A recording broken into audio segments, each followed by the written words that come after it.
Not too long, but about 50 years ago, did you know that Argentina and the British were at war? In fact, this war even led to the overthrow of the Argentina government. Yes, this beautiful country is Argentina, the second largest country in South America in terms of land area, and the 8th largest in the world. And it stretches from the borders of Paraguay and Bolivia all the way down to the southern tip of South America. And also, Argentina even claims territories in Antarctica. But of course, that's not all. The country also has coastal access to the South Atlantic Ocean, the Scotia Sea, and the Pacific Ocean. Thanks to this, Argentinians find themselves strategically positioned in southern part of the South America. No wonder they are eager to expand their territory. Yes, Argentina might expand this territory in the near future. Let's travel back in time to better understand the situation. And if you want to show your support, I'm expecting 100 likes on this video.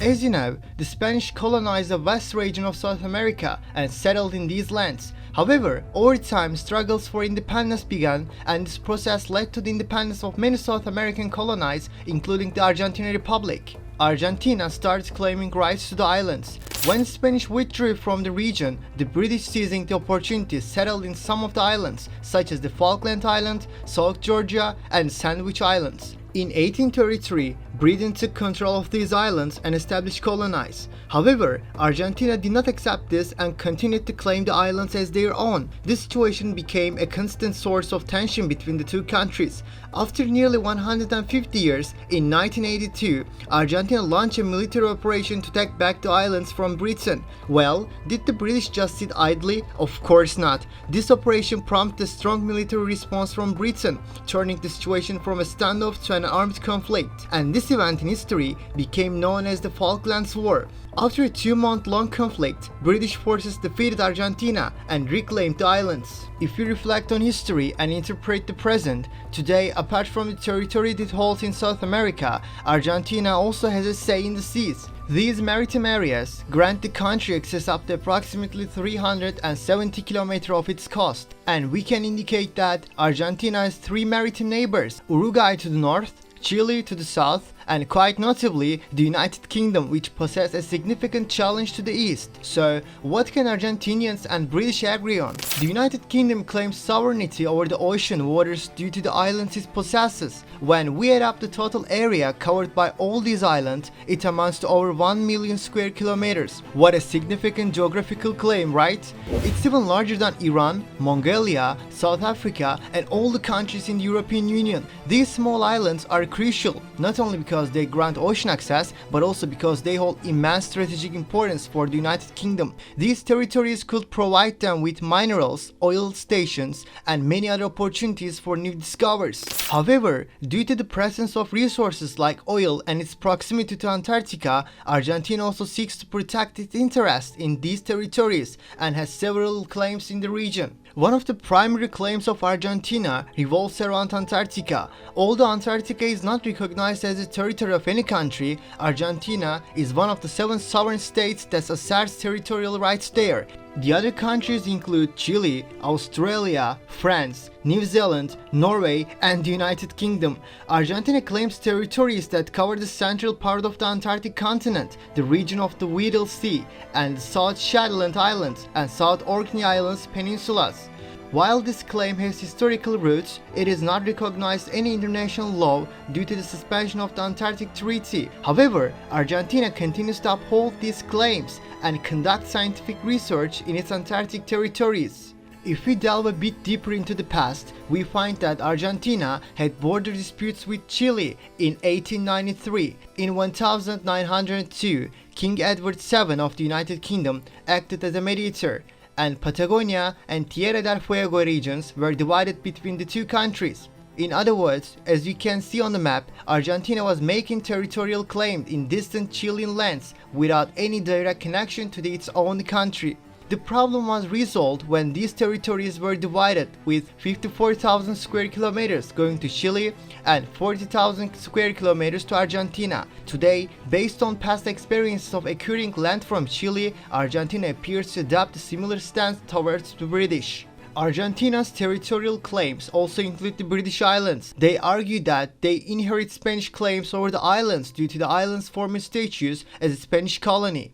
Additionally, the Falkland Islands are much closer to the mainland of Argentina, and the country uses the geographic proximity to support its claims of sovereignty over the islands. In fact, on March 3, 2023, they made a new request to the United Nations for a review of the issue. However, despite all their efforts, none of these regions are officially recognized as theirs, and therefore, these British islands restricts Argentina's right to explore an area that belongs to another country. Well, the interpretation is up to you. Similar situations are happening in the context of Cyprus. Maritime boundaries can indeed be quite perplexing. Moreover, controlling this region holds immense geopolitical value.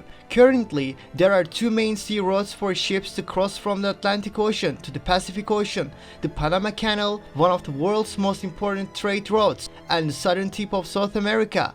However, the latter route is not heavily used right now, as it is easier and more cost-effective to use the Panama Canal. But of course, if there were any issues in Panama, ships will be forced to use the southern route in South America urgently. While it may seem unlikely, we saw a global logistical problem in 2021 when the Suez Canal, one of the world's most crucial canals, experienced a blockage for several days due to a ship running aground. Though it may not happen again, politics is unpredictable. Speaking of politics, let's talk about Argentina's education policies. Did you know that the Argentina government ordered the updating of all school maps in 2020? Yes, over 50,000 maps were printed and distributed throughout the education network. This means that children in schools will learn from the very beginning that these South Atlantic regions belong to Argentina, not the United Kingdom. A similar situation has indeed occurred in the past. In 1982, Argentina was going through a severe economic crisis. If you examine the economic data, you can see that there was continuous high inflation in South America. The people were highly dissatisfied with the government, wanting to divert attention from the crisis. Argentina decided to invade the Falkland Islands, and at this point, the nationalist spirits filled the streets of Argentina, driven by the goal of seizing British territories. However, the process backfired and Argentina withdrew its forces, leading to the overthrow of President Leopoldo Galtieri. In a future perspective, considering a world where Argentina reaches its goal and the islands become Argentina territory, undoubtedly roles will change in South America and Argentina will become the dominant power in the region. Because in recent times, significant gas and other natural resources have been discovered in this region. Not only that, but with an expanded territory of 1.5 million square kilometers, Argentina could also become more influential in Antarctica.